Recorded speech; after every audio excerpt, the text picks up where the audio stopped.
The Winnipeg Jets emerged victorious last night to take the series against the Wild 4-1. In this video, we're going to do a series recap and take a look at each game and dissect how the Jets dominated the Wild in 5 games. And that's coming up next.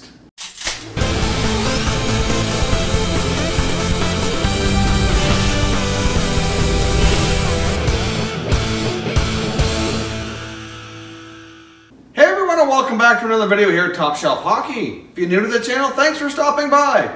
We review and discuss all 31 NHL teams. So if you're a huge hockey fan, consider subscribing and clicking the bell so you don't miss anything. So the Winnipeg Jets have disposed of the Minnesota Wild in 5 games, taking that series 4-1. So as I mentioned, we're going to take a look at the series here, do a little recap, and kind of examine how the Jets were able to dominate the Wild and dispose of them in short order here. So it all started out obviously in Winnipeg, the first 2 games. Game 1 was fairly close. The Jets pulled off a 3-2 victory. The Jets scored the first goal. When that first goal was scored, that crowd erupted and that building was rocking. It was quite the atmosphere in Winnipeg. And then as the game went on, things were pretty tight. And then early in the third, the Jets gave up a couple of quick ones to the Wild, and suddenly they were down, and that crowd suddenly became nervous and quiet. And it wasn't long after that we saw sniper Patrick Laine take things into his own hands, come back, tie the game up, and then later in the period, they managed to get the go-ahead goal and pull off a 3-2 victory. Now in that game, the Jets were 1 for 2 on the power play,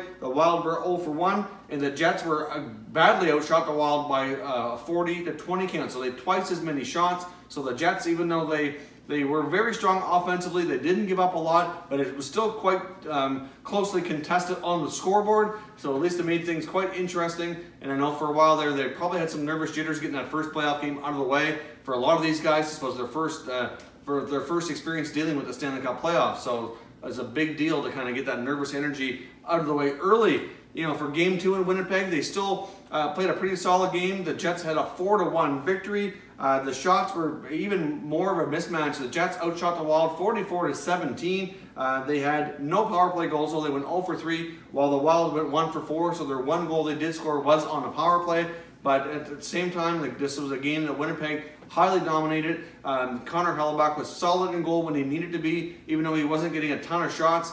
He didn't give up a whole lot. Obviously, giving up 3 goals in 2 games isn't too bad for the playoffs, especially for somebody experiencing their playoffs for the very first time. Now, things changed when they went to Minnesota. Obviously, getting to Minnesota was difficult. There was a big storm, major freezing rain and snowstorm going on all around that part of Canada and the U.S., so travel was very, very difficult for the Jets. They did not get in when they wanted to. They were much later arriving. They arrived the day of the game, so I'm sure that probably did have a bit of an impact. But either way, going into the Minnesota arena, obviously the Wild had their home crowd behind them, and they played a significantly better game.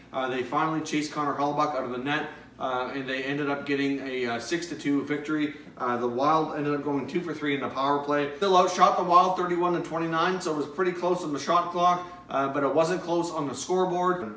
The Winnipeg power play was only 1 for 5, so the Winnipeg power play didn't come through when they needed to. They didn't quite get the job done, where the Wild went 2 for 3 and ended up putting a 6 spot up on the board instead of chasing Hellebuyck out of the net. So they had a way better performance. Overall, the Wild had a very, very solid game, and it looked as though that things might be getting a lot closer in this series, and it might go 6 or 7 games before a winner is decided. But the next game, Game 4 in Minnesota, even with their home crowd behind them, coming off that strong performance in Game 3, we ended up with a bounce-back victory for Winnipeg with a 2-0 shutout.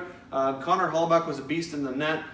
He's proven this year, all year long, if you look at throughout the season, whenever he's had a game where he gave up more than usual for goals, he always bounces back hard and comes back with a really strong performance. And he did that yet again. The Wild finally outshot the Jets by a 30-28 margin, so they did outshoot them, but it was still closely contested. There were no power play goals in this game at all. The Jets went 0 for 1, the Wild went 0 for 2. But either way, it was a very... It was a little bit tighter battle, 2-0 victory. The second goal came in the empty net, so it was really tightly contested game. But the Jets were strong defensively when they needed to be, as were the Wild. The Jets were able to capitalize when it mattered most and get the victory. But Connor Hellebuyck was certainly a big reason for that victory for sure, pulling off a shutout, bouncing back strongly. And then that takes us to Game 5, where the Winnipeg Jets come firing out of the gate in the first period, taking a dominating 4-0 lead. They chased Devin Dubnyk out of the net. That period was probably the best period we've seen Winnipeg Jets playoff hockey ever, especially in this latest, in the current franchise's history. Obviously, the other time they made the playoffs since they've been back in Winnipeg, things did not go well at all. So for them to not only be winning some games, but win the series and doing it in this fashion, really, that crowd was electric last night. They were tremendous support of the Jets, and there was all kinds of people outside of the arena as well in the gallery area that they have set up there. It's absolutely nuts. The city of Winnipeg loves their hockey team. They're getting a lot of support, and things are going absolutely nuts. I mean, if you look at last night's game, the Jets were 1 for 2 in the power play. The Wild were 0 for 3 on their power play opportunities. The shots on goal was a 30-26 margin for the Wild. So even though the Jets were dominating big time on the scoreboard, it wasn't really a case where they were just peppering them with shots. In the first period alone, they gave up 4 goals. I believe it was on 9 or 10 shots when Dubnyk got chased out of the net. It was absolutely nuts. They were taking advantage of their opportunities. I mean, Dubnyk you can't fault him for all of them. There's probably 1 or 2, though, that he probably should have had, kind of stop the bleeding and keep things a little bit closer. They couldn't get it done. Alex Stalock come off the bench and actually played pretty decent for the rest of the game. They only got 1 goal on him for the next 2 periods, but they kind of shut things down. Connor Hellebuyck was big when he needed to be. He certainly was a beast in there again. Back-to-back shutouts to close out this series, and it was a tremendous, tremendous effort. But as this series went on, you could kind of tell the Jets were by far the better team. They're just bigger, stronger, faster, more skilled. They really dominated just about all areas. Outside of that one game in the first one in Minnesota, it wasn't even really all that close. Throughout the 5-game series, the Jets outscored the Wild 16-9, so obviously that's a fairly big margin. If you take a look at the Minnesota Wild, they had 3 goals out of Zach Parise before he got hurt yet again. The Winnipeg Jets had some pretty balanced attack. They got 4 goals out of Mark Scheifele. Wheeler had 3 points. Laine had 4 points. Bufflin had 5 points. A lot of players were contributing on the scoreboard, and even when they weren't on the scoreboard, they were still generating a lot of opportunities. I mean, you saw even guys like Connor and Ehlers and Kopp, and you can go down to Roslovic when he jumped in there. He was playing well. Tyler Myers had a great series. You can look at Jacob Trouba.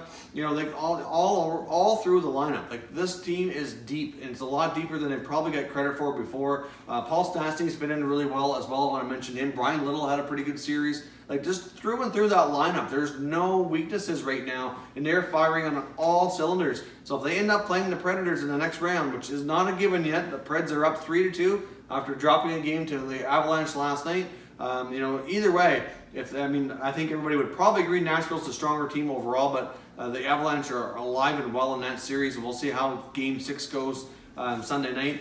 But as of right now, the predicted matchup by a lot of people is Jets versus Predators. And I think they can give the Preds a really good run for their money here. The Predators are a deep team too, but Winnipeg is here and they're ready. And they're if you followed the bracket challenge video I did back before the playoffs started, I picked the Jets to go all the way through the Western Conference, and they were my pick to win this year. So we'll see if there's anything to that. I know it's early; it's only 1 round. There's all kinds of games for them left to win, but the way this team looks right now, I'm not sure that they can be stopped. It was a very dominating performance, especially these last 2 games against Minnesota. If you take a look at special teams, the Winnipeg Jets went 3 for 12 on the power play, and the Wild went 3 for 13. So the opportunities were pretty much even, and the outcome was pretty much even. So special teams didn't really play a role here in determining one team beating the other or not. It's pretty closely contested that way. Shots on goal, though, was a big difference. Winnipeg outshot the Wild 167